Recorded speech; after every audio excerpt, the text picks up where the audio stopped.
contest season is back, and so is the Las Vegas Football Contest Show, Season 2, the sharpest football contest show in the land. Focusing on all three Circus Sports contests and the Westgate Superbook Super Contest, we handicap the games and release our contest picks every week of the season. Featuring Super Contest champions Brady Cannon, James Salinas, and former NFL player Mike Pritchard, all team will have you prepared this season like none other. Check us out every weekend right here on SportsGrid.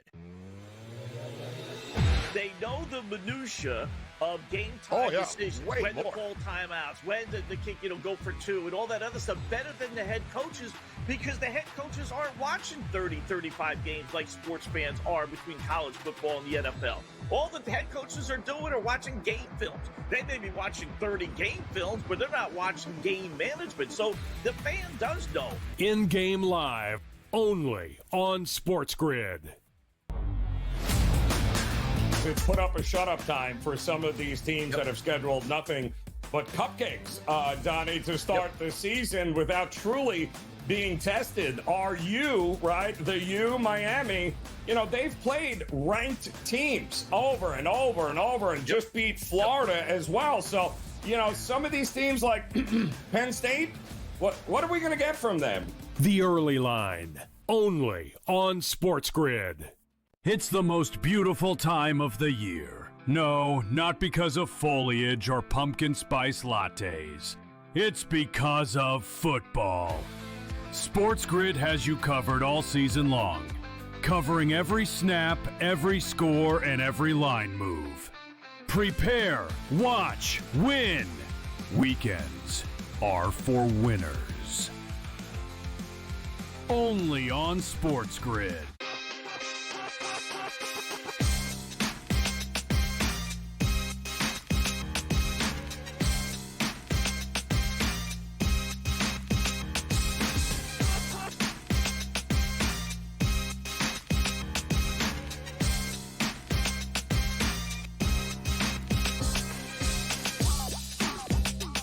Live on SportsGrid, Kevin Walsh with you. It's Game Time Decisions, live right here on the Decisions desk as the Major League Baseball postseason is totally underway. We've had two games finish up, a couple of unders. We may be trending that way for our third game, which is live right now. The New York Yankees in the Bronx hosting their rival, the Boston Red Sox. But due to this being the opening night of the postseason, we wanted to make sure that we broke out all the stops, and we wanted to get a little help, maybe get even a little closer to the stadium.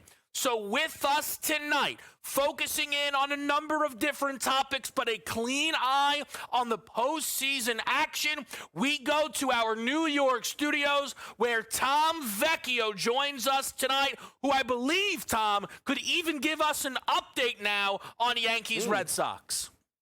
That's right, Kevin. Live in New York. It's not Saturday night. It's Tuesday night. We have opening baseball, and Anthony Volpe, a player that has struggled mightily throughout the entirety of the season, mostly when it comes to fielding, hit a solo shot to get the Yankees started right here in the bottom of the second. Things got started early for the Yankees, couple singles, and in the bottom of the first, didn't come through with runs, but we got a run on the board right now. We sure do. We are going to be with Tom throughout tonight, getting updates as markets move in that game. The market moving, of course, with the Yankees taking a lead. They sit now at minus 265.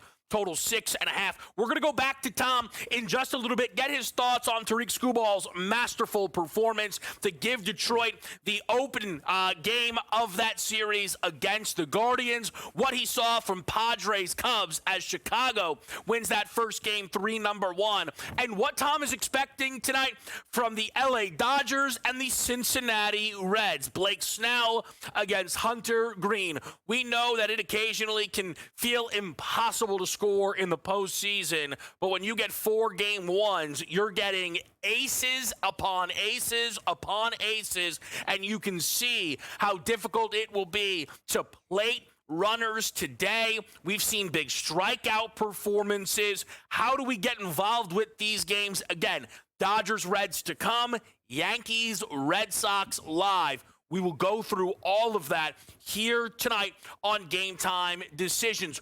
We will also, because we're so in the baseball zone, deliver you a Kevin 7, catered a little bit to those of you already not rooting on your teams, those of you wondering when are they going to open up the 2026 World Series markets, with 7 off-season questions focused on the teams who have already had their season finished. We will get into that tonight.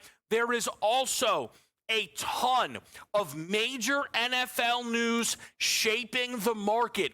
Quickly off of yesterday, a win for the Miami Dolphins ends up costly as Tyreek Hill suffers a gruesome knee injury that will absolutely cost him all of this season.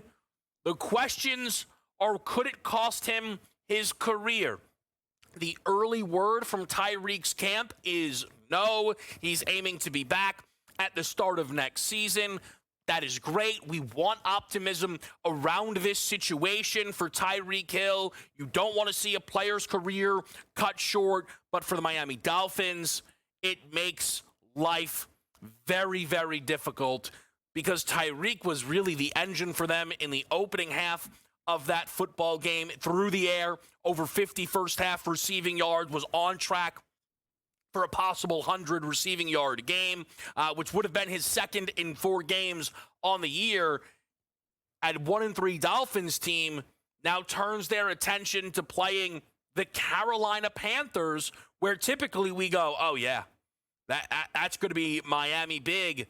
That is a short number, and one that we will talk about when Brady Cannon joins our show as we look through some Week 5 lines. That, though, not the only moving number. Bad news out of Baltimore. Lamar Jackson is very likely to be out this weekend at home against the Houston Texans. That absence could extend perhaps 2 to 3 weeks for the Ravens MVP quarterback. And we are seeing now a home dog price on the Baltimore Ravens. Mind you, a team who started the year booked as a favorite on the road against the Bills. A team who was booked as a field goal favorite in some places on the road against the Chiefs is now a home underdog to a 1-3 Houston Texans. What do we do with that game? And what do we do with the quarterback decision coming out of Cleveland? Word coming out that it will now be Dillon Gabriel under center for the Browns, and Joe Flacco and his 4-game run out was bad. The offense for the Browns, bad.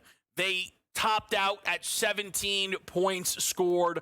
Flacco, in his last 3 games, was not able to get over 200 passing yards. But to defend Flacco, the situation isn't great. But to then, unfortunately, break the news to Dillon Gabriel, the situation isn't great. And for me, as I now see a 4-game stretch here before a bye, I think it is very on the board. I think it is increasingly on the board that we are going to see Shedeur Sanders start multiple games this year for the Cleveland Browns. What do we do with the first start of Dillon Gabriel? When could we see Shedeur Sanders? Could this perhaps make the Browns better? Maybe I'm underselling it here. A question that we will ask throughout tonight's show, as well as some post-season action. The Coach James Young, joins us in 20 minutes' time to help us get ready for game number 5 in Las Vegas between the Aces and the Fever, where Vegas, an 8.5-point favorite, is a win away from hosting the WNBA Finals. The first ever 7-game series for the WNBA Finals. So that's more games at home, which means the home court advantage could feel even more important than it has in prior seasons. And for Vegas, where this season felt done, over, can't make it happen, to charge all the way up to the 2 seed and have the team above you in Minnesota eliminated presents you an unbelievable opportunity. But on the other side, when they ruled out Caitlin Clark for the year, was it because they didn't think they were going to make the finals? Are we positive? Are we positive that if the Fever pull off this upset, Caitlin Clark is still done for the year? I'm just asking. We'll ask Coach James Young a little bit later, but we get back to the Bronx and we get back to our guy, Tom Vecchio. Yankees, Red Sox, what we saw earlier today. The Major League Baseball postseason is underway, and so are we here on Game Time Decisions. We'll be right back.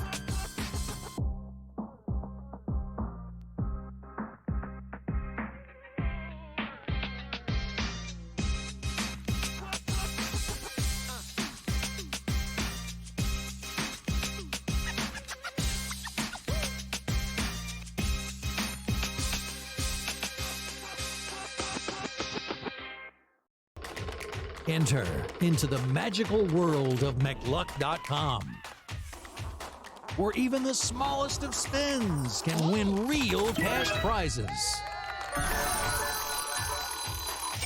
Adventure into over 1,000 of the best Vegas-style slot games. So what are you waiting for? Unlock your free welcome offer today.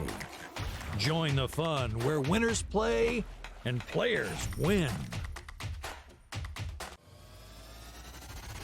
Ashton Genty, between yards and yards before contact and yards after contact, all these sorts of, they're giving him nothing. He is getting hit constantly behind the line of scrimmage, multiple yards behind the line of scrimmage, and frankly, at this point, I think he's essentially out of the race, and this is partly due to Emeka Buka having a great year, Tyler Warren putting up big numbers, Tet McMillan, I think, is maybe the most talented player overall in the rookie class. Pro Football Today, only on SportsGrid. Well, Shadur, which quarterbacks are you talking about? Because there is some bad quarterback play out there, but the dude who can't beat Dylan Gabriel out for a job and can't beat Joe Flacco out for a job certainly can't lay claim to being better than any other quarterback in the league. The Craig Carton Show, only on SportsGrid. That team are going to stretch them over the top, but I still think it's blue-collar football, Big Ten style. That's where USC has struggled. I do not think Lincoln Riley, I'm sorry, is a good head coach. He's a great quarterback whisperer. He coaches from an offensive coordinator position, doesn't make halftime adjustments, and that's where I give the edge to Bielema. I don't like this game, but I would take the points with Illinois. SportsGrid's College Football Today. Major League Baseball has decided it is time to put balls and strikes not just in the hands of the umpires, but also the robot umpires, as they say. The ABS system is now officially in place starting next season. Now, keep in mind, they're not just throwing this out there. They have used this at the Arizona Fall League, and they've also used it at different levels of the minor leagues as well. Newswire, only on SportsGrid.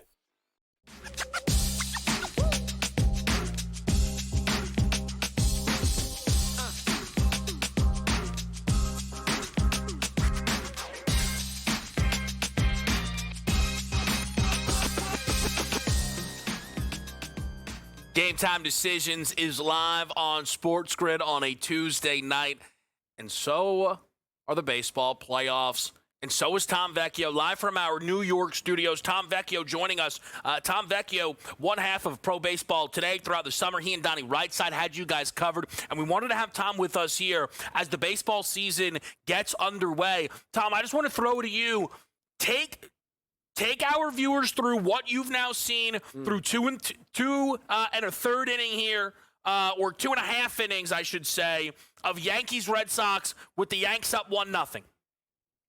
I would say it's business as usual, as what you'd expect for two aces on the mound. Really, Crochet, started off a little bit slow, giving up those hits. He kind of settled down, got the ball low, started picking up the strikeouts. And frankly, you could say through the 2 innings, obviously it's only, a handful of batters he's faced, but he's only really made one bad pitch to Anthony Volpe to give up that solo shot. And Fried on the other side, the ace of the Yankees, he has been cruising as well. And it's kind of what we've seen across the league really today are the aces stepping up, and the runs are extremely hard to come by. We see the live total dropping down to 5.5. It was 6.5. A little bit of juice towards the over, but we are in for a 2-1 game, a 3-2 game, really on either side. The low-scoring nature, Tom, of postseason baseball is not a new idea, though maybe a little jarring to see every game book 6.5, top of the market, 7. We're seeing a live total in this game at 5.5. Could there be a buy-in point for you either direction on this total? Yeah, if we get a 4.5, it would have to be multiple innings of scoreless to even get to a 3.5. But, a 3.5, even with some juice, I would certainly look to take. The Yankees bullpen has not been solid this year. That's kind of been one of their weak points. And if we get to a spot where we're going to see them involved heavily, if they pull Fried early, the same thing can be said about pulling Crochet too early. All it takes is a solo shot, a runner on and another solo shot, Bregman, whoever it might be. 3.5, even with some juice, I would take the over on that. But really, it's going to be unders the whole way. And this is to be said about 3-game series. Obviously, things are vastly different when we're talking about multiple games and series where we're not getting ace pitchers. But as long as we have the aces on the mound, it's mostly about unders. It's interesting because it does feel, this, Tom, right? The general public would prefer to bet an over. I sometimes feel as if playoff baseball is different. Everybody is so aware that these are low scoring. You probably have a number of nerfy parlays, though ironically the very first game of the baseball playoffs went nerfy, which I'm sure messed people up a little bit in that game. I'm curious how much of a shift we could see for these, game 2 or game 3 lines, because I think people, by that point, we'll see all of this low-scoring affair. One other note from those first 2 games, and we'll talk more about them and what they mean and how they move the market, but favorite, right, Tom? Yeah. Scooball was a favorite on the road, and we did ultimately see, I know Boyd wasn't great, but Matt Boyd and the Cubs were booked as home favorites in Chicago. Yanks a favorite in this one. Potentially, we could see, again, I know this is a young game right now, but we could see favorites open up pretty nicely here. That's what we certainly could be seeing. I will say, to your point about games 2 and 3 and the lines moving, I think it's fair to say that a lot of the underdogs won't be as heavy of underdogs. Where, already looking at the Cubs-Padres line for tomorrow, I am very interested in the Padres. And, I don't know if you want to get into that game right now about what I saw from that game, what I liked from that game, what I didn't like. But tell me what you tell me. Pivetta pitched awesome, right? And he gives up 2 solo home runs. He pitched awesome for over 5 innings. 2 bad pitches changed the course of that game. The offense was terrible after the first few innings for the Padres. The third run that the Cubs scored was irrelevant because they already won the game at that point. But Pivetta was downright awesome. If they can get a few hits past the Cubs, the Padres can win that game. So my point being is, if we see them as booked anything close to an underdog, the Padres were 1 hit away from tying and or winning that game, because Pivetta was so awesome. So I'm going to be interested. And the same thing can be said about the Guardians. Jose Ramirez was on third base in the bottom of the 9th inning, and base running errors, a team that's been so good at that, playing the small ball to get into the playoffs. They had a base running error. If you give me them with Casey Mize on the mound in game 2 as an underdog price, that's something to look at. So I'm almost, Tom, more fascinated by the way what you mentioned there, how close Cleveland was, right? Yeah. Is the story for you how great Scooball was, 14 Ks, booked as a favorite? If he's starting, Detroit's the favorite, or they nearly lost the game, and look at how great he was. This is still a vulnerable Tiger team. I think whatever you want to draw from it, I'm not saying you, but again, like the royal you, whatever you want to draw from that game, you're going to find a way to back that, because Scooball was awesome. And the fact they had 14 strikeouts, a career high, and they nearly lost the game in the bottom of the 9th, That's not a good sign for an offense that we know has been sputtering in the final month of the season. The Guardians, what's their MO? They're going to hang in there. They're going to hang in there. They're going to find a way to get a run, 2 runs. Now, that didn't come across, that final run, but they were there when it was all said and done, and maybe them being booked as such a heavy underdog wasn't the right price considering how hot they were. It's a very interesting spot because, look, we don't know if Detroit's going to make it out despite the early lead. It feels like there's going to be a desire to put Skubal as a favorite if he's the starter. But, man, they were shaky, right? Like, a little ahead of myself, but, Tom, I know this is up your alley. Tigers-Mariners, game 1 in Seattle. Skubal's on the mound. Is he a favorite against Kirby, Wu? Who are you giving the ball to, even if you're Seattle? So Wu's dealing, I forget what is it. It's the pec injury that he's dealing with that he missed his final start in September. So if it is Kirby, I would be inclined to say just make it a pick 'em. If you told me it was minus 115 on both sides, or excuse me, minus 110 on both sides, maybe minus 115 shaded towards the Mariners, I wouldn't be surprised. But to see any significant minus 150, I think that'd be crazy. Yeah, I think it's going to be really fun to follow the journey for these teams. What we have, right now is Garrett Crochet dealing. Unless the at-bat's over, where you're watching, Aaron Judge up at the dish. So we will keep you in touch with all of this. We will talk more, though, about the Reds and the Dodgers. The chance for a repeat. How real is it? We'll let you know next on SportsGrid.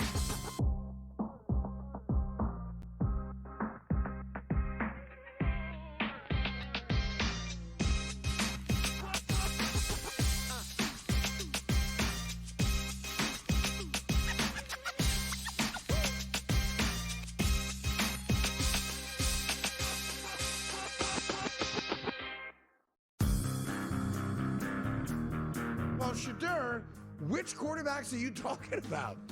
Because there is some bad quarterback play out there, but the dude who can't beat Dylan Gabriel out for a job and can't beat Joe Flacco out for a job certainly can't lay claim to being better than any other quarterback in the league.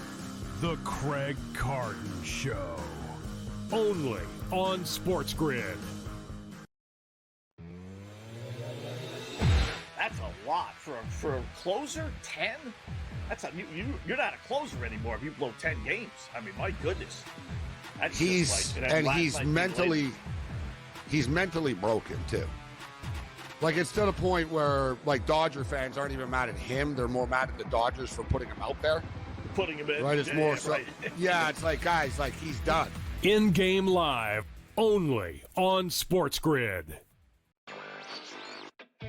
Major League Baseball has decided it is time to put balls and strikes not just in the hands of the umpires, but also the robot umpires, as they say. The ABS system is now officially in place starting next season. Now, keep in mind, they're not just throwing this out there. They have used this at the Arizona Fall League, and they've also used it at different levels of the minor leagues as well. Newswire, only on SportsGrid. Everything changed at that point. They went and got Jonquil Jones, and they really had that triple threat monster team. That second year they lost in the WNBA Finals, 3-1 against the Las Vegas Aces. Year 3, they finally get over the top hump. You can question whether they should have won the title with that foul call late in Game 5 that sent Breanna Stewart to the foul line. Betting above the rim, only on SportsGrid.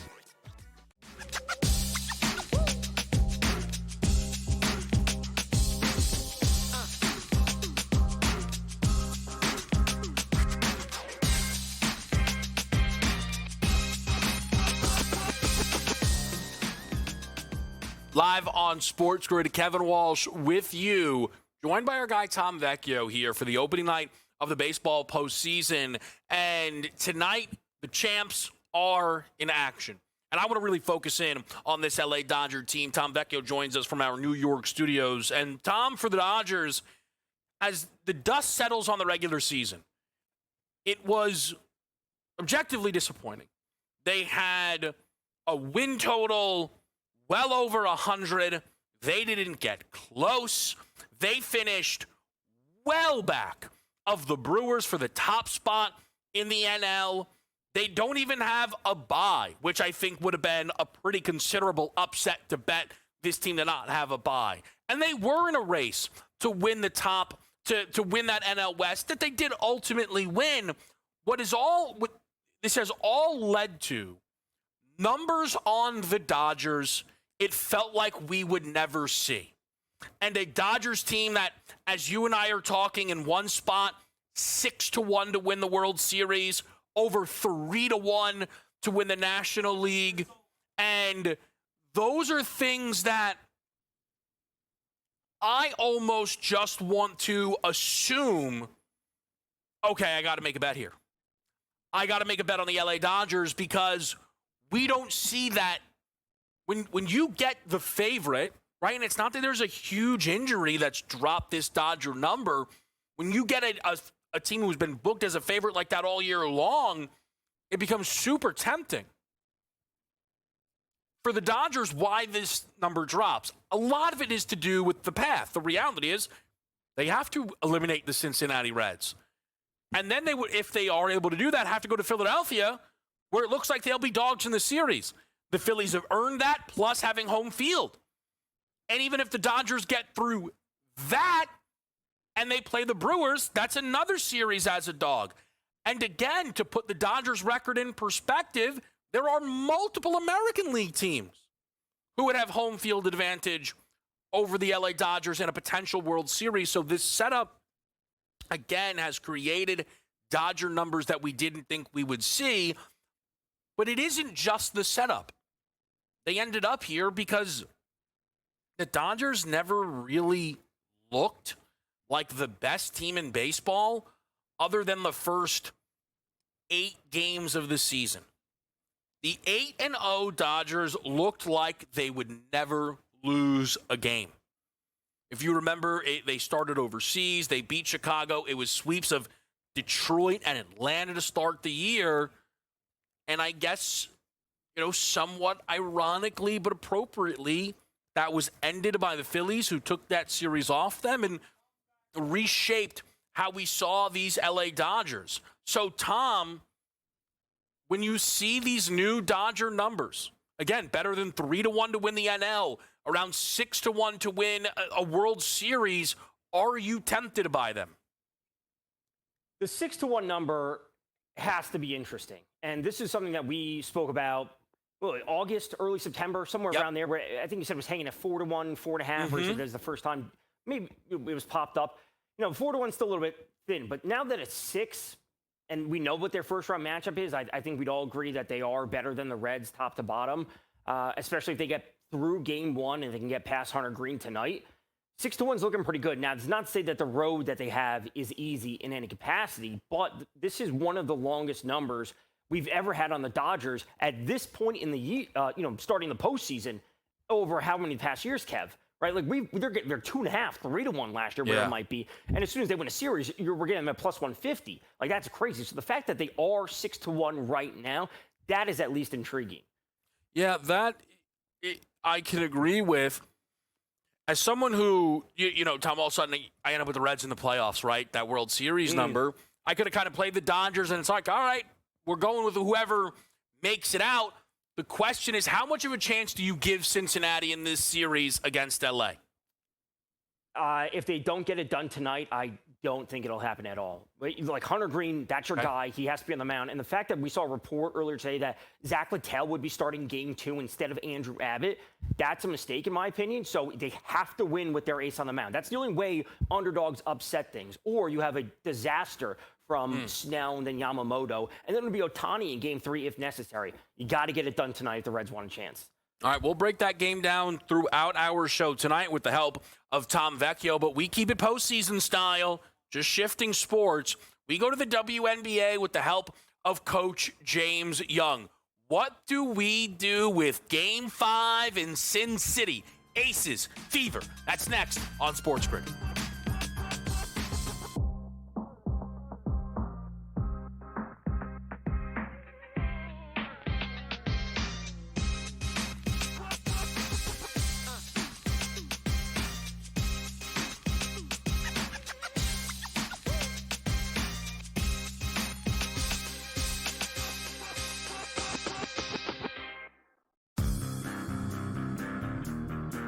Shadur, which quarterbacks are you talking about? Because there is some bad quarterback play out there, but the dude who can't beat Dylan Gabriel out for a job and can't beat Joe Flacco out for a job certainly can't lay claim to being better than any other quarterback in the league. The Craig Carton Show. Only on SportsGrid. That's a lot for a closer. 10. That's you're not a closer anymore if you blow 10 games. I mean, my goodness. That's he's mentally broken too. Like, it's to the point where, like, Dodger fans aren't even mad at him; they're more mad at the Dodgers for putting him out there. Putting him in, right? It's more so. Right. Yeah, it's like, guys, like, he's done. In-game live, only on SportsGrid. Major League Baseball has decided it is time to put balls and strikes not just in the hands of the umpires, but also the robot umpires, as they say. The ABS system is now officially in place starting next season. Now, keep in mind, they're not just throwing this out there. They have used this at the Arizona Fall League, and they've also used it at different levels of the minor leagues as well. Newswire, only on SportsGrid. Everything changed at that point. They went and got Jonquel Jones, and they really had that triple threat monster team. That second year they lost in the WNBA Finals, 3-1 against the Las Vegas Aces. Year 3, they finally get over the top hump. And you can question whether they should have won the title with that foul call late in Game 5 that sent Breanna Stewart to the foul line. Betting above the rim, only on SportsGrid.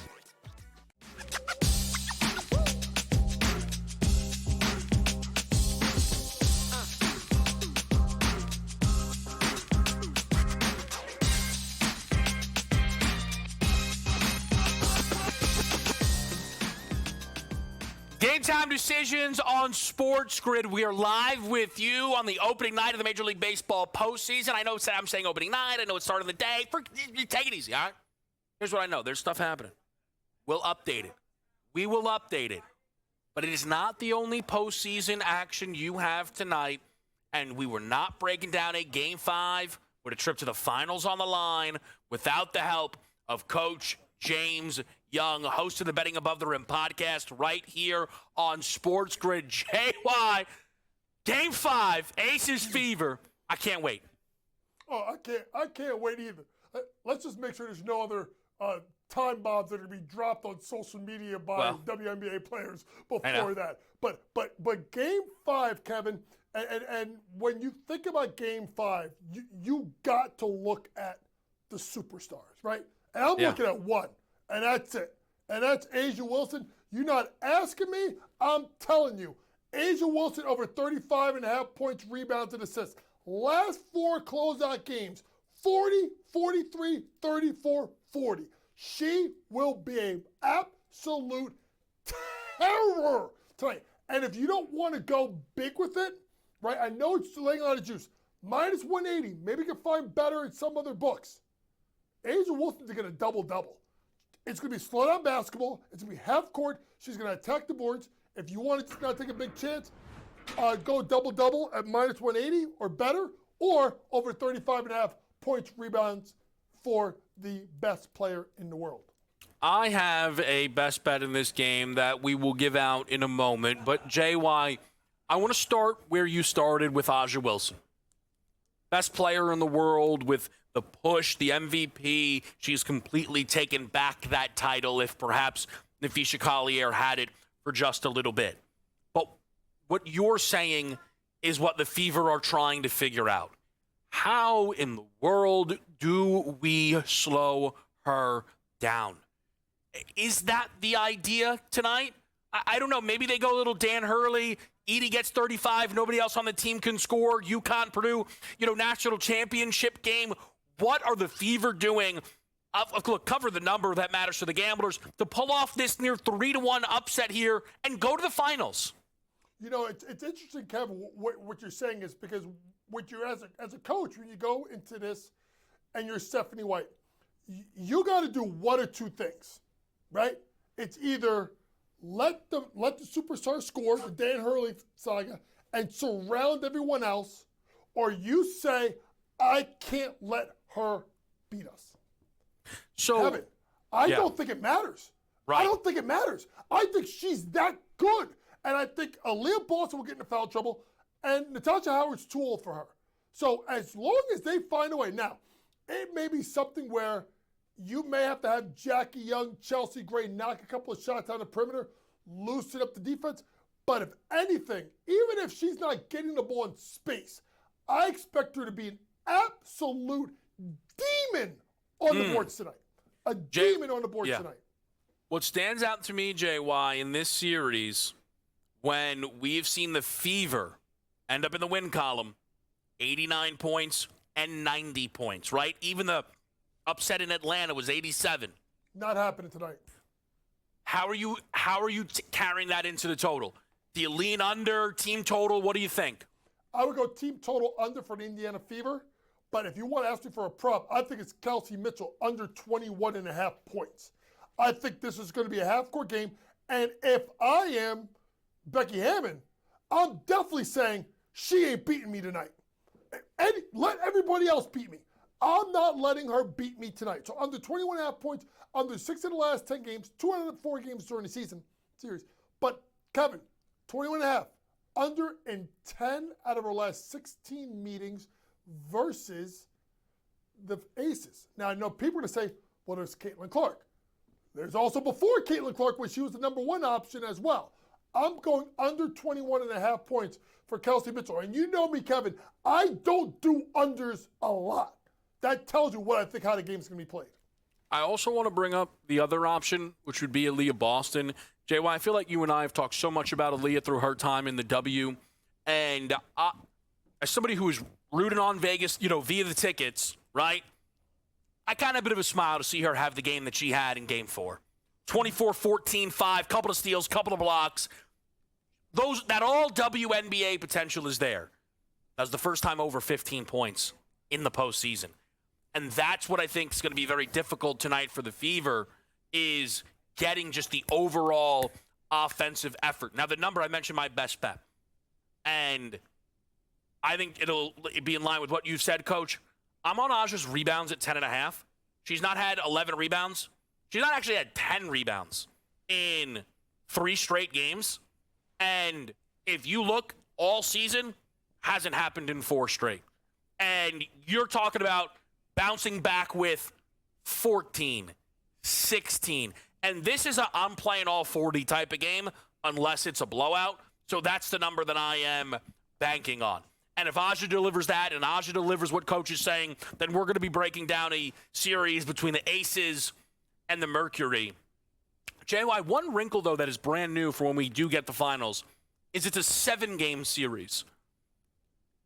Do you think that's going to change things for these coaches at all? Do you think that's going to really, does that favor a potential team in the finals?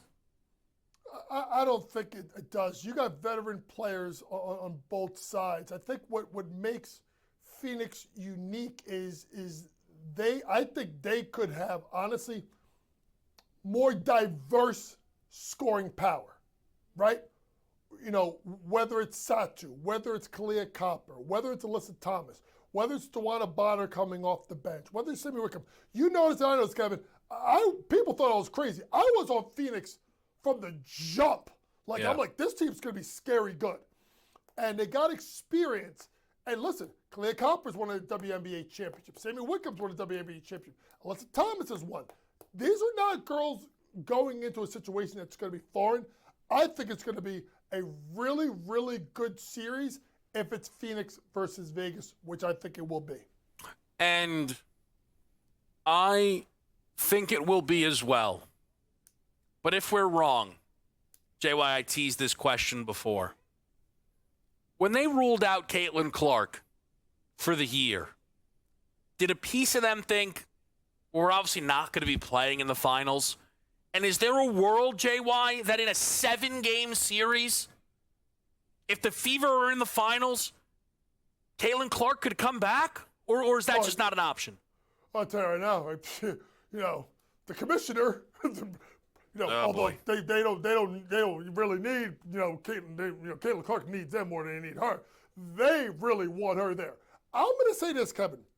What I have learned about Indiana in this whole market and how they've played is I think when Caitlin comes back, I think there's got to be adjustments by everybody. By Kelsey, by Caitlin, by Aaliyah Boston, by Sophie Cunningham, who's come back for injury. They have so many different weapons, and I want to see at times what Dallas was really best with Luka is when they played with Jalen Brunson, and Brunson would have the ball in hands. I want to see Kelsey Mitchell with the ball in hands more and put Caitlin on the second side where I think she'd be dangerous, where they can't load up on her. Yeah, it's one of those things that might sound ridiculous, but, Jay Wayne, it was something that you were covering. Like, we thought Caitlin Clark was going to come back in the regular season. Obviously, if they're playing 2 weeks from now, it's interesting. Coach, appreciate it. We got Kevin 7 on deck.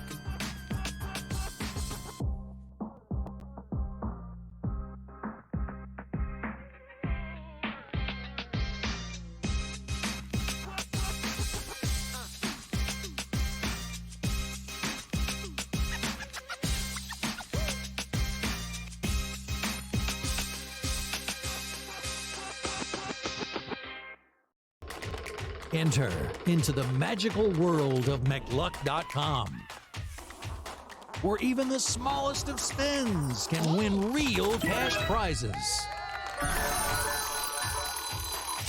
Adventure into over 1,000 of the best Vegas-style slot games. So what are you waiting for? Unlock your free welcome offer today. Join the fun where winners play and players win.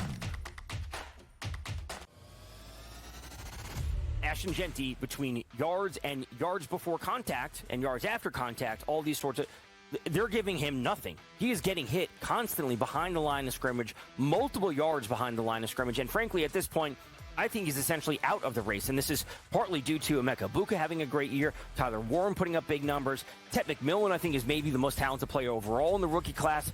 Pro Football Today, only on SportsGrid. Well, Shadur, which quarterbacks are you talking about? Because there's some bad quarterback play out there, but the dude who can't beat Dylan Gabriel out for a job and can't beat Joe Flacco out for a job certainly can't lay claim to being better than any other quarterback in the league. The Craig Carton Show, only on SportsGrid. That team are going to stretch them over the top, but I still think it's blue-collar football, Big Ten style.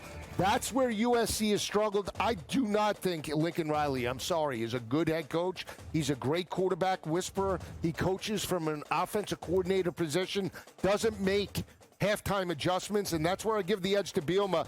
I don't like this game, but I would take the points with Illinois. SportsGrid's College Football Today. Major League Baseball has decided it is time to put balls and strikes not just in the hands of the umpires, but also the robot umpires, as they say. The ABS system is now officially in place starting next season. Now, keep in mind, they're not just throwing this out there. They have used this at the Arizona Fall League, and they've also used it at different levels of the minor leagues as well. Newswire, only on SportsGrid.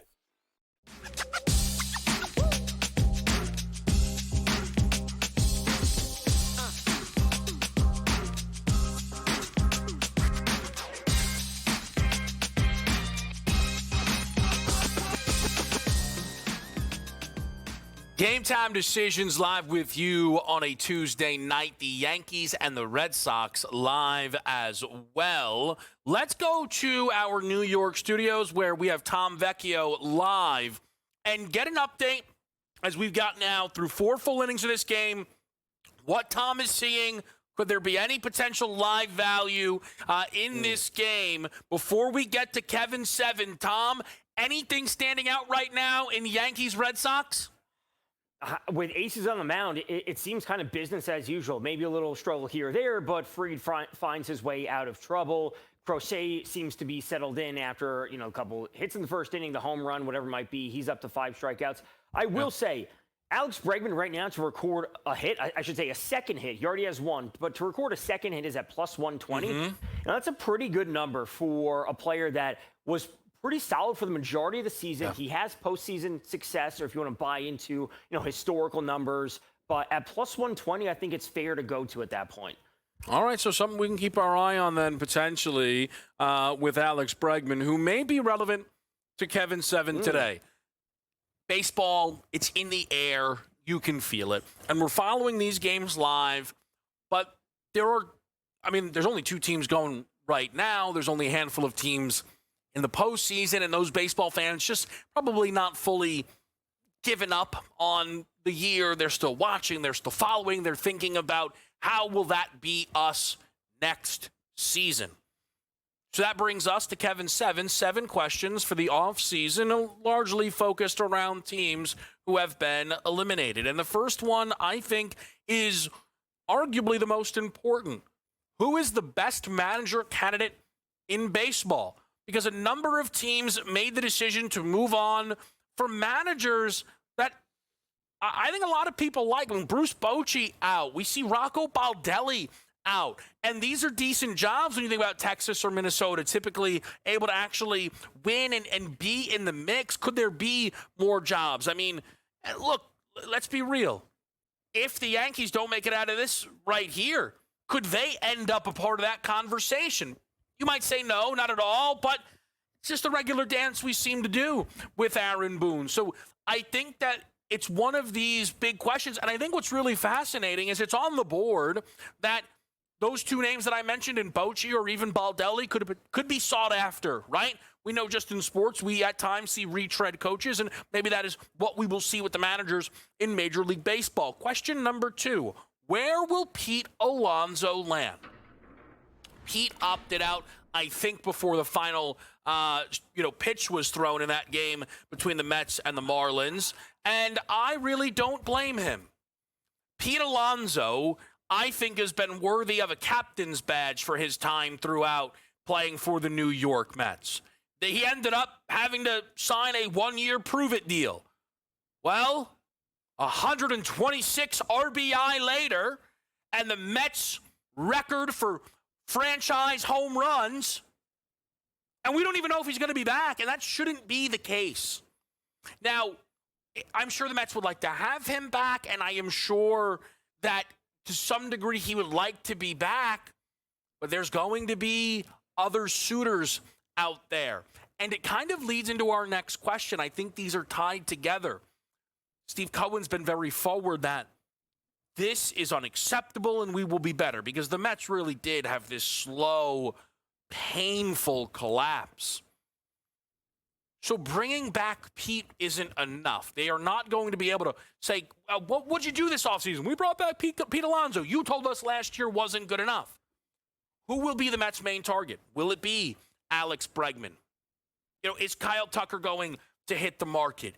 Could it be a blockbuster trade that we don't see coming?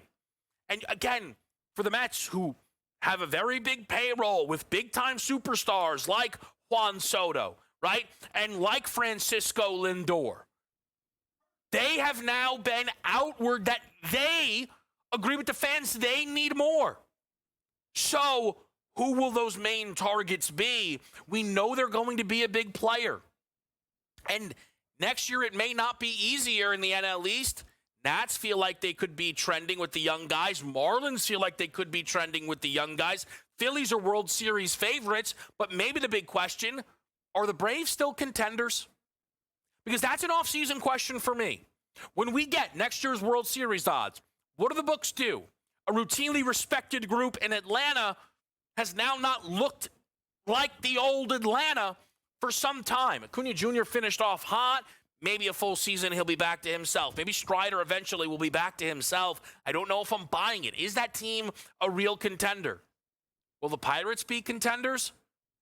Will the Pirates go all in around Paul Skeens? I think you could argue is actually the biggest question in baseball, period. He's the best pitcher in the sport, at worst second.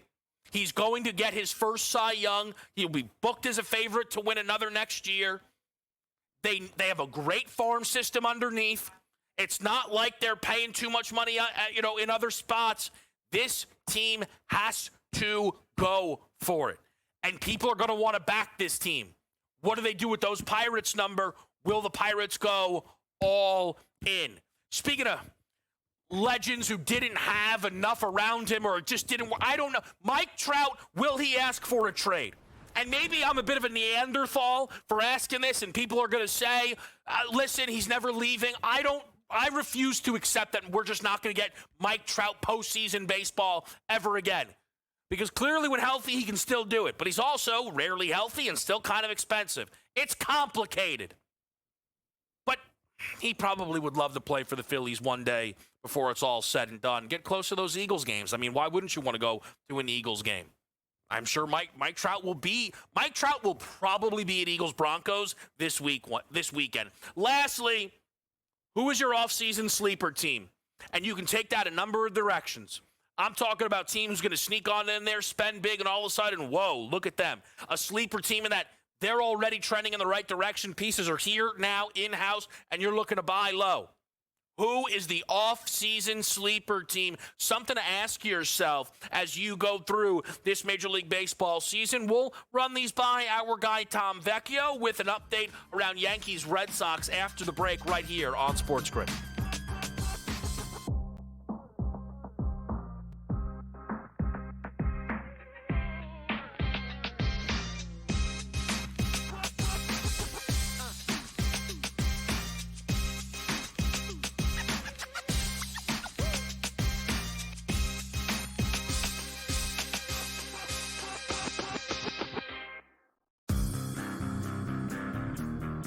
Shadur, which quarterbacks are you talking about? Because there's some bad quarterback play out there, but the dude who can't beat Dylan Gabriel out for a job and can't beat Joe Flacco out for a job certainly can't lay claim to being better than any other quarterback in the league. The Craig Carton Show. Only on SportsGrid. That's a lot for a closer. 10. You're not a closer anymore if you blow 10 games. I mean, my goodness. That's he's mentally broken too. Like, it's to the point where like Dodger fans aren't even mad at him; they're more mad at the Dodgers for putting him out there. Putting him in. Right? It's more so. Right. Yeah, it's like, guys, like, he's done. In-game live, only on SportsGrid. Major League Baseball has decided it is time to put balls and strikes not just in the hands of the umpires, but also the robot umpires, as they say. The ABS system is now officially in place starting next season. Now, keep in mind, they're not just throwing this out there. They have used this at the Arizona Fall League, and they've also used it at different levels of the minor leagues as well. Newswire, only on SportsGrid. Everything changed at that point. They went and got Jonquel Jones, and they really had that triple threat monster team. That second year they lost in the WNBA Finals, 3-1 against the Las Vegas Aces. Year 3, they finally get over the top hump. And you can question whether they should have won the title with that foul call late in Game 5 that sent Breanna Stewart to the foul line. Betting above the rim, only on SportsGrid.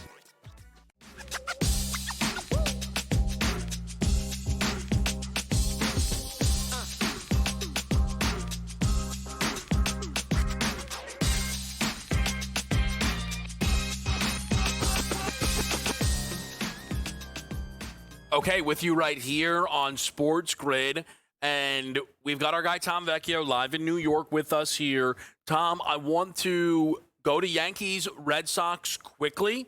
Just updated numbers for the people. We are seeing right now the Yankees at minus 410, total 4.5, plus 1 away to the over. Anything really standing out to you? I know not much has changed since we last talked, but anything standing out to you right now in the live market? Not really. And again, 4.5 with minus 146 to the under right now. Again, if this drops to 3.5, even with a little bit of juice to the over, I'd be interested in that, especially once Crochet and Fried are out of the game. And we're looking at Crochet. He's, bottom of the fifth. His pitch count, I think it's getting into the 60s for right now. He's at 63. So once he's out of there, once Fried's out of there, we're just talking about a base knock, a double down the line, and we get some runs across the board. So 3.5 with juice to the over, I'd be interested in. Tom, I want to bring Kevin Seven into the mix here. Like I said, I think there are a lot of baseball fans right now and feeling baseball, but their teams aren't in the mix, and they're thinking a little bit about in the offseason. I'm wondering, we can go through a few of them, but was there one of the offseason questions that stood out to you amongst the rest? The Paul Skeens one and the Mike Trout one, I think, are interesting. Mike Trout needs to be traded. We've said, or I've been saying this for years, he needs to find his way out. The fact that he's been so good for the majority of his career and he has no postseason success to etch his name into is unbelievable. And just frankly, it's unacceptable that he's going to go through this. And then the Paul Skeens one is interesting, where this is a franchise that has historically never spent money. And to go all in, as you said about Paul Skeens, is obviously the right decision, but it takes a lot to build even a halfway competent wild card team. And I don't know if they have enough pieces with the young talent to even push that forward. Like, if you were to tell me next year, what do you think their odds are going to be to make the playoffs next year? Because that would be the bare minimum for them to push towards. Because again, it's not like Paul Skeens is playing he's not a hitter. If Paul Skeens was a hitter and at this level, I'd be far more interested in backing him when he's only going to be playing once every 5 days. Yeah, I think the Skeens stuff is so interesting, and maybe they're going to maybe they have a little bit more time where next year, they don't want to create a World Series or bust environment. Maybe you're right on it, Tom. It's postseason or bust type of situation. Pick to make the playoffs? Does that sound wrong? A pick? I mean, there was a lot of, what do you think they're going to be? If they were shorter than plus 200, I'd be shocked. Again, and if you were talking about the Braves having to bounce back, that's going to eat away at their price. Even if the Mets aren't as good as we think they are or their roster indicates, moves will happen that will cause their price to be short. The Phillies are going to be there. So we have 3 teams from the NL East. Then we have Braves, not Braves. Then we have Cubs, Brewers again. We have Dodgers, Padres, Giants will make moves with a new manager. Do we see, not the Rockies, but do we see the Diamondbacks kind of eke in there again? If the Reds have success and then they take 1 game off the Dodgers, they're going to be there next year. There's just no room for the Pirates to be shorter than 2-1. That's just to make the playoffs. So I guess I am doing maybe, Tom, more. You're correct about definitely, I guess, what it should be. I just imagine there's going to be a desire to bet on Pittsburgh. Now, again, I could be off base here. We know that you don't always get true numbers right on those make-miss markets. Yep. Look, Phillies, Mets, Brewers, Cubs, whoever made the playoffs this year will have better odds to make the playoffs. But plus the Mets and the Braves, throw in the Giants. Yeah, I think they'll have. I think they might have better odds than the Giants. I think they might have better odds than the Giants. I think they might have better odds than the Cardinals. I don't know what the books do with Atlanta. I think that's interesting. Let me just hit on your Trout thing, because I brought this question up here, within the office, and they said what makes it complicated is how valuable is Mike Trout? What are the Angels getting back? The old thing used to be the Angels could reset the organization in getting rid of Trout. What are they going to get for Trout now? I would like to say 2 top 20 prospects, maybe 215, 2 top 15. But you really have to find a trade partner. And I almost think that Trout needs to be a full-time DH moving forward. So you need to find a team that needs a full-time DH. But it can't be a Philly. Right. Yeah, that's my point. He can't play in the field, or you don't want to push him in the field too much. And they're also willing to give up 2 top 15 prospects for a player who's clearly on the back 9. I don't know. I mean, I don't know, like a Cubs lose Tucker prayer type of thing.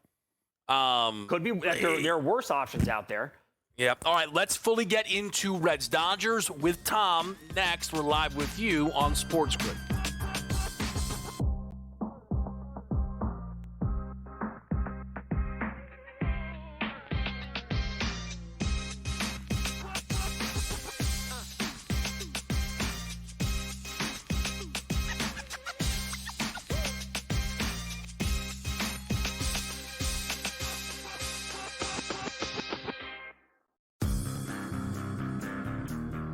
Well, Shadur, which quarterbacks are you talking about?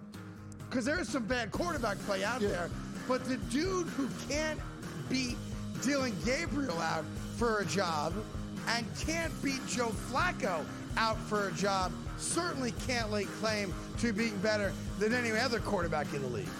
The Craig Carton Show. Only on SportsGrid.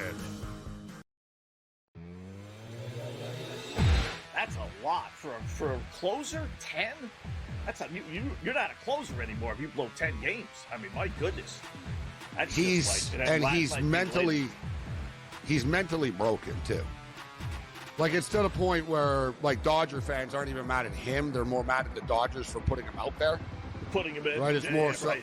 Yeah, it's like, guys, like, he's done. In-game live, only on SportsGrid. Major League Baseball has decided it is time to put balls and strikes not just in the hands of the umpires, but also the robot umpires, as they say. The ABS system is now officially in place starting next season. Now, keep in mind, they're not just throwing this out there. They have used this at the Arizona Fall League, and they've also used it at different levels of the minor leagues as well. Newswire, only on SportsGrid. Everything changed at that point. They went and got Jonquel Jones, and they really had that triple threat monster team. That second year they lost in the WNBA Finals, 3-1 against the Las Vegas Aces. Year 3, they finally get over the top hump. You can question whether they should have won the title with that foul call late in Game 5 that sent Breanna Stewart to the foul line. Betting above the rim, only on SportsGrid.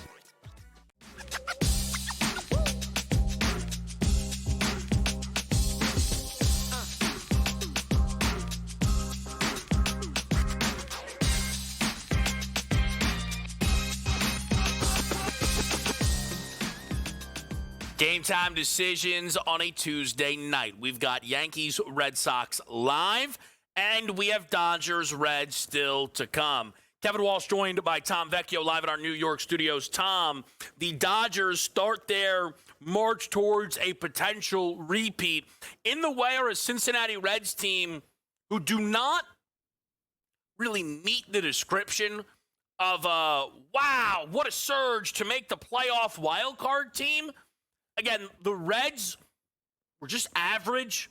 It was more about how bad the Mets were than how good the Reds were to end up here. Cincinnati, though, with Hunter Green healthy and going, they feel a bit live in this one. What are you looking for, Dodgers, Reds? I'm looking for Hunter Green to put up a significantly better performance than he did against the Dodgers in the most recent outing he had. It's a rough stat line if you're looking at just 5 innings pitched, 3 earned runs, but he did give up 5 runs overall. The strikeouts weren't there. Like, that's his bread and butter. So, again, getting through, I got to say 2, maybe 3 innings scoreless by Hunter Green is absolutely vital when it comes to the Reds having a shot. Now, we also going to look at the other side of the coin and look to the Dodgers, and their bullpen has imploded at times, especially down the stretch. Now, you can say that the starting pitching has been pretty darn solid, but to know that the back end of the bullpen, seeing Ellie De La Cruz, TJ Friedel, some guys that got powered, that worries me a little bit. So again, I'm never going to lay minus 190 on the Dodgers. It's always an opportunity to bet them in game to get them closer to even money. But again, it has to be a Hunter Green, 6 strikeouts, 5 innings at a minimum for them to really have a shot. I played, Tom, a plus 100 even money, plus the half run for the Reds in the first 5. Okay. I think kind of in line with what you're talking about there. If Hunter Green is going to have it going, right, then we're going to be right in the mix there. I find Snell, kind of along with the entire Dodgers rotation, very odd. You can tell me if you find this to be unfair. I think on a given day between Yamamoto, Snell, even Ohtani, Glass now, you could get heroic, unhittable performances. But you have certain, like, the world where Tariq Skubal gets blown up is stunning. Garrett Crochet, stunning. I do not feel like Yamamoto getting blown up is stunning. I don't feel like Blake Snell getting blown up is stunning. I don't. And again, like Blake Snell hasn't pitched a ton this year. So I think, look, it's not very complimentary to the Reds as much as it is damning to the Dodgers that I am not sitting here with Dodger futures at these numbers that we've talked about. I played it, and Tom, I actually didn't get to talk to you about this. I did play a World Series future. I think you'll like it, but maybe not. That's fine. Won't be the first decision I make in the futures market you don't like. I played the AL East to win the World Series. Went from 3-1 to plus 310, so I played it at plus 310. I know I don't have a chance for an all AL East ALCS, but I know I am going to be in the ALCS. It's a guarantee. Only division who can say they know they will be represented in the championship series. And I think I will like, whether it be the Yankees, the Red Sox, or the Blue Jays, over the other side of that bracket, no matter who is sent there. And if I'm right, if I take plus 310 into the World Series, I know I'm already at a good starting point. You would like the Red Sox over the Mariners? You got to remember, the Red Tom. Sox... Yeah, here's why. Here's why. If the Red Sox are playing the Mariners, that means they knocked off the Yankees and Blue Jays. That's a team playing great baseball. If the Red Sox were playing the Mariners today, I'd be interested in Boston, admittedly. But the run Boston would be on, if they're there, yes, I would. I'll say this, though. You said that if you have that 310 ticket, you'd be going into the World Series with that. Yep. You'd be going into the ALCS, just to be clear. There's no guarantee you'd be going into the World Series with it. That's not how I meant. Right. What I mean is, if I'm right that whatever AL East team is there wins the ALCS, I'll be very happy to take that 3-1 number into the World Series. Right, and that presents a pretty nice spot to hedge, knowing that you already have that ticket in pocket. And again, bets like these that we see across all sports, they do provide you some wiggle room, right? Where you're not expecting, you don't need one outcome. You just need something to happen that does have you, a step ahead of the odds, let's call it, but you are not getting true fair value because at a certain point, as you said, these teams are going to cannibalize themselves where one of them is going to be knocked out before Saturday, and then come a week and a half from now, the other one will be knocked out. But you are guaranteeing yourself into that ALCS. You could also hedge there.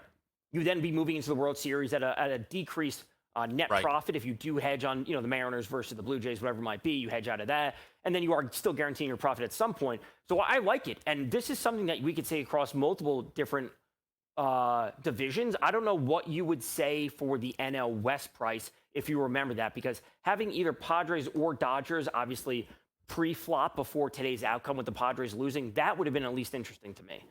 Yeah, so I think what it came to, I don't remember what it was. The AL East was the shortest number of the bunch.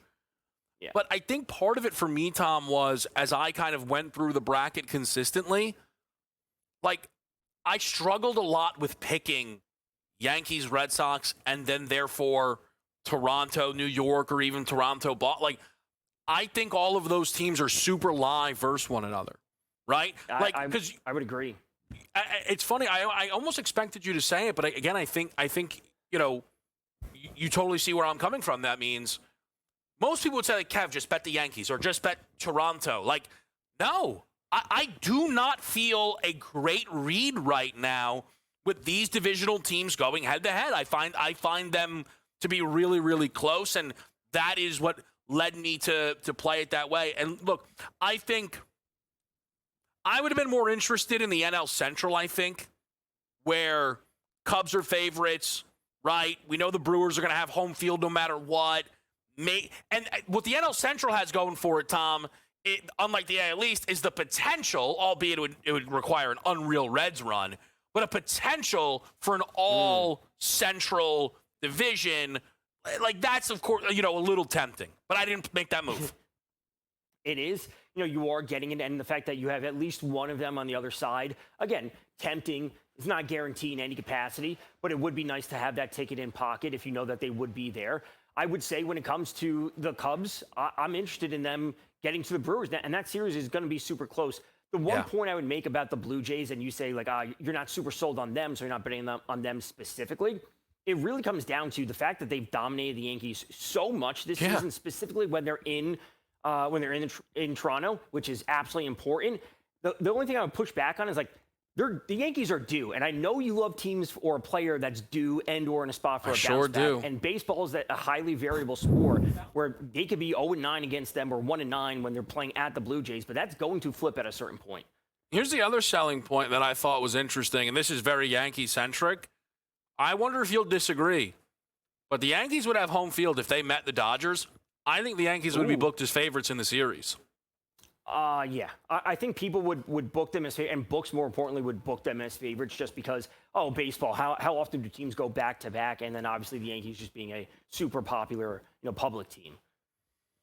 I also think the Yankees would be favored over the Brewers for what it's worth. Tom, we really appreciate it, man. We appreciate you helping us out with this baseball postseason run out here. These are going to be really fun games to follow. I know you'll have your eye on them. Absolutely. Thanks for having me. Again, great stuff there from Tom Vecchio, live from our New York studios. Coverage of the baseball postseason will continue from there throughout the night. But at 8 o'clock, Scott Wetzel will be joined by Gabriel Morency for In-Game Live. What we are going to do, as we always do, though, on a Tuesday, is bring in Brady Cannon with more, I think, confusion and wonder around these NFL spreads than we've seen on a Tuesday in a while. That's next.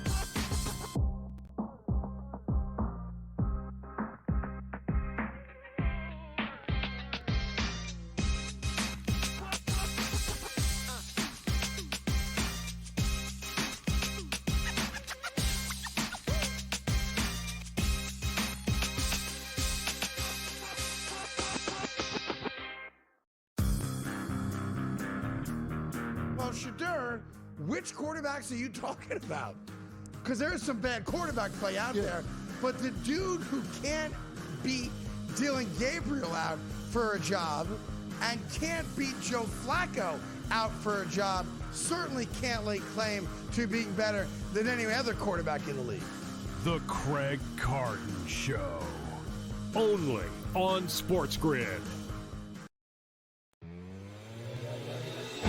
That's a lot for a closer. 10. That's you're not a closer anymore if you blow 10 games. I mean, my goodness. That's he's mentally broken too. Like, it's to the point where, like, Dodger fans aren't even mad at him; they're more mad at the Dodgers for putting him out there. Putting him in, right? It's more so. Right. Yeah, it's like, guys, like, he's done. In-Game Live, only on SportsGrid. Major League Baseball has decided it is time to put balls and strikes not just in the hands of the umpires, but also the robot umpires, as they say. The ABS system is now officially in place starting next season. Now, keep in mind, they're not just throwing this out there. They have used this at the Arizona Fall League, and they've also used it at different levels of the minor leagues as well. Newswire, only on SportsGrid. Everything changed at that point. They went and got Jonquil Jones, and they really had that triple threat monster team. That second year they lost in the WNBA Finals, 3-1 against the Las Vegas Aces. Year 3, they finally get over the top hump. And you can question whether they should have won the title with that foul call late in Game 5 that sent Breanna Stewart to the foul line. Betting above the rim, only on SportsGrid.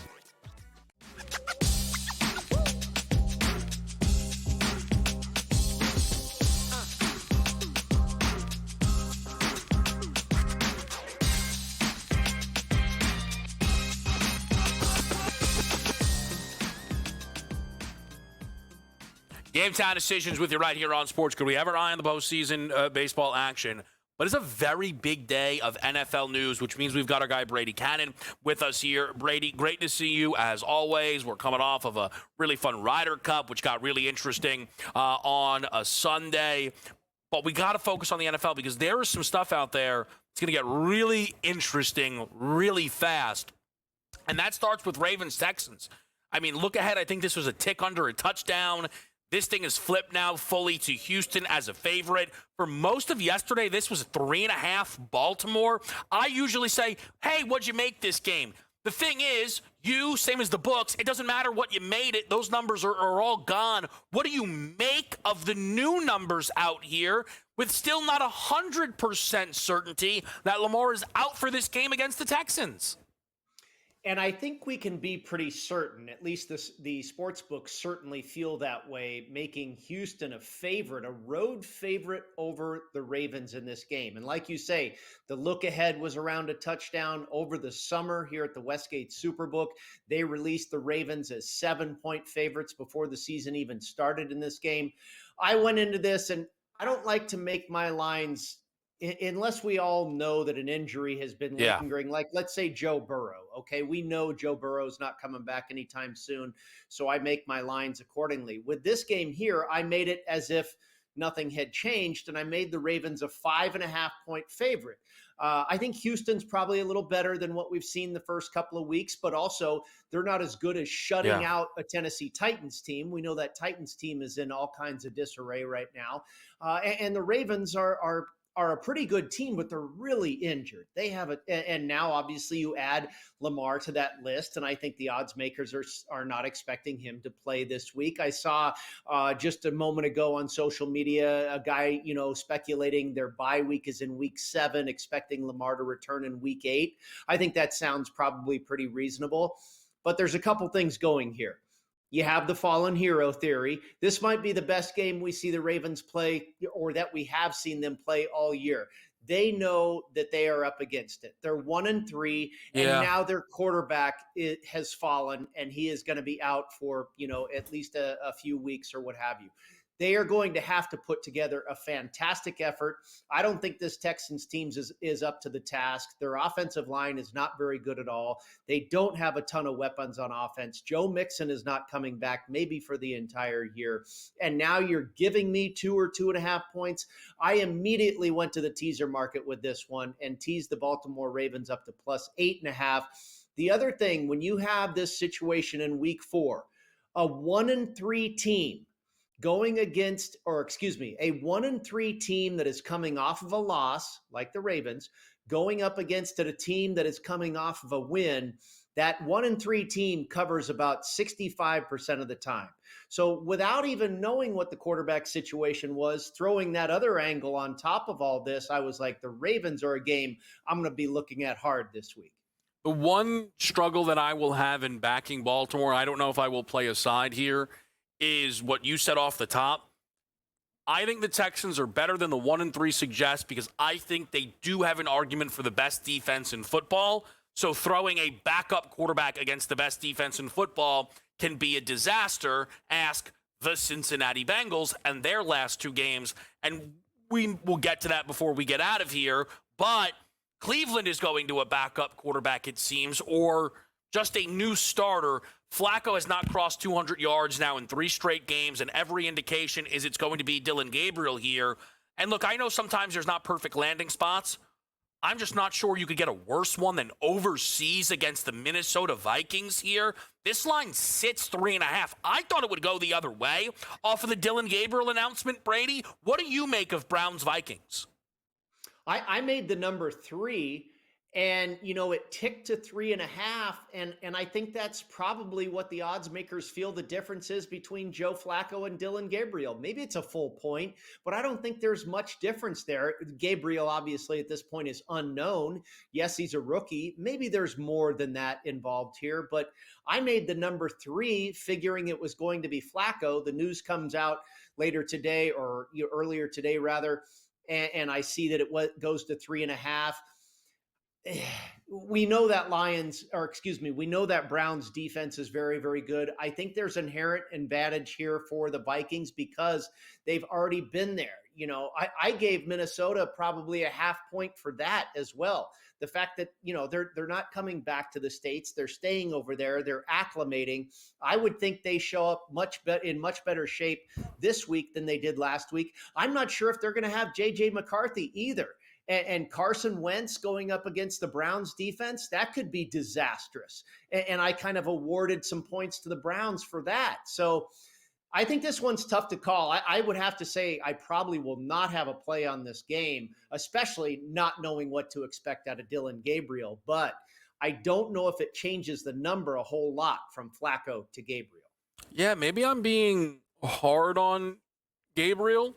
I know what's sometimes Joe Flacco, right, Kev? I mean, what did he do last week to say, he's way better than Gabriel? Anything? No, that's fair. It is.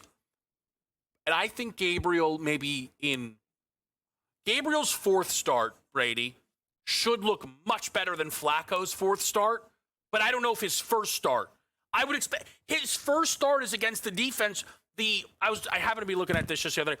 The best pass defense per EPA by a monstrous margin is the Minnesota Vikings. Made the same point with the Texans, and I would agree with you. It could be very tough facing this Brian Flores defense, no doubt about it. But again, then you see a 35.5 total, and you're like, all right, what are we doing here, right?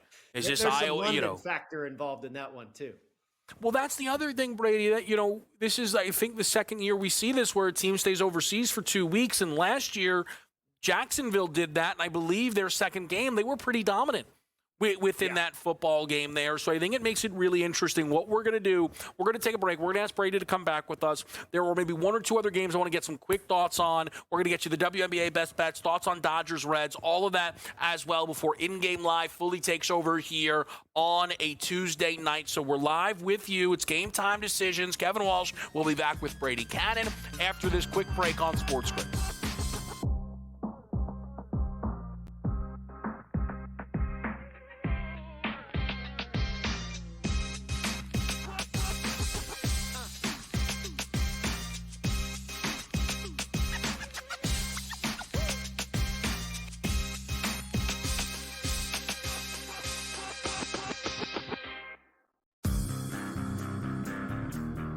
Shadur, which quarterbacks are you talking about? Because there's some bad quarterback play out there, but the dude who can't beat Dylan Gabriel out for a job and can't beat Joe Flacco out for a job certainly can't lay claim to being better than any other quarterback in the league. The Craig Carton Show, only on SportsGrid. That's a lot for a closer. 10. You're not a closer anymore if you blow 10 games. I mean, my goodness. He's mentally broken too. Like, it's to the point where Dodger fans aren't even mad at him; they're more mad at the Dodgers for putting him out there, putting him in. Right? It's more so. Right. Yeah, it's like, guys, he's done. In-Game Live, only on SportsGrid. Major League Baseball has decided it is time to put balls and strikes not just in the hands of the umpires, but also the robot umpires, as they say. The ABS system is now officially in place starting next season. Now, keep in mind, they're not just throwing this out there. They have used this at the Arizona Fall League, and they've also used it at different levels of the minor leagues as well. Newswire, only on SportsGrid. Everything changed at that point. They went and got Jonquel Jones, and they really had that triple threat monster team. That second year they lost in the WNBA Finals, 3-1 against the Las Vegas Aces. Year 3, they finally get over the top hump. You can question whether they should have won the title with that foul call late in Game 5 that sent Breanna Stewart to the foul line. Betting above the rim, only on SportsGrid.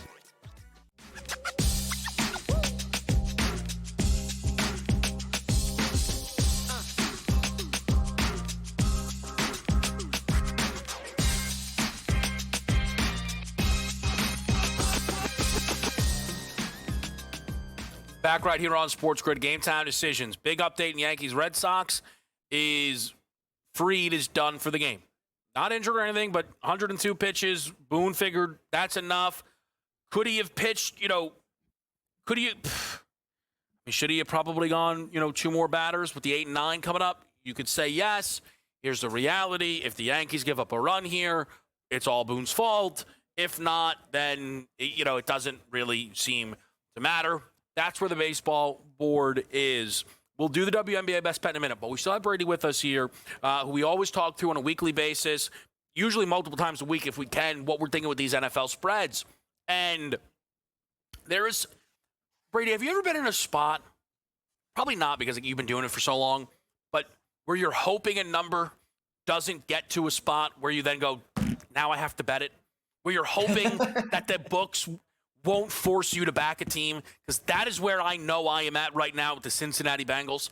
I am seeing at the moment plus 10.5 for this game against Detroit, which is 3.5 points higher than maybe where I thought it was going to be. Now, that was before Monday, and I know Monday was a mess, but you're never as bad as your worst performance.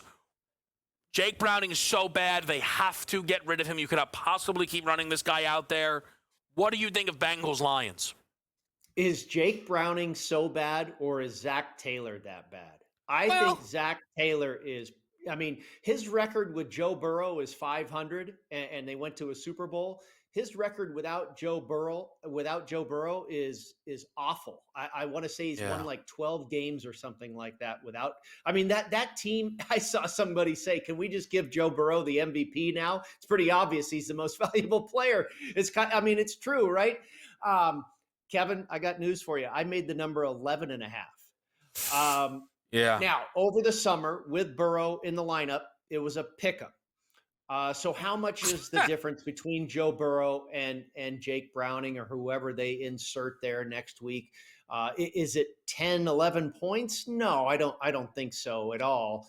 The other thing is the entire world got to see how bad the Bengals were on Monday night. And usually that is a good time to back that team in the follow-up because you're going to get an inflated line the other direction.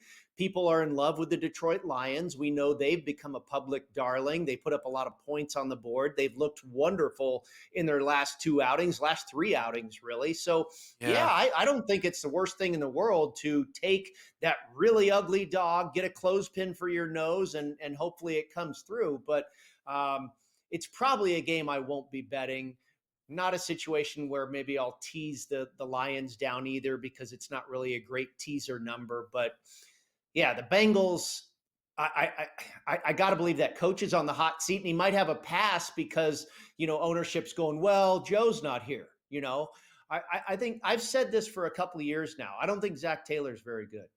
The thing is, Brady, I think a lot of people agree with you, but what's really frustrating for me as someone who played Cincinnati they were my Super Bowl pick before the year. Look at the Baltimore collapse. And the Bengals would be like minus 500 to win this division right now if Burrow didn't get injured. I really believe that. But he did. But the Bengals have not ruled Burrow out for the year. And if that's the case, then you cannot punt on the year. Look at the AFC. Look, we're breaking down Ravens, Texans, right? Last year, a couple of division winners who are now 1-3, right? It's an open year. So all Cincy would need would be a spot in the dance. You are not giving yourself a chance to get that spot if you keep running out Jake Browning. Brady, you're neck of the woods tonight. Aces fever. Maybe you might, and then you may get the Aces if they do win tonight. You'll get home court for that game series against the Mercury. Are we going to win 3 championships in 4 years, Kev? I hope so, Brady, because that's awesome. What I was betting. That's what I was betting coming into the season. I think the best bet in this game is going to be the Aja Wilson rebounds. That number checks in at 10.5. Clean and obvious bounce back spot, which you guys know I do always love.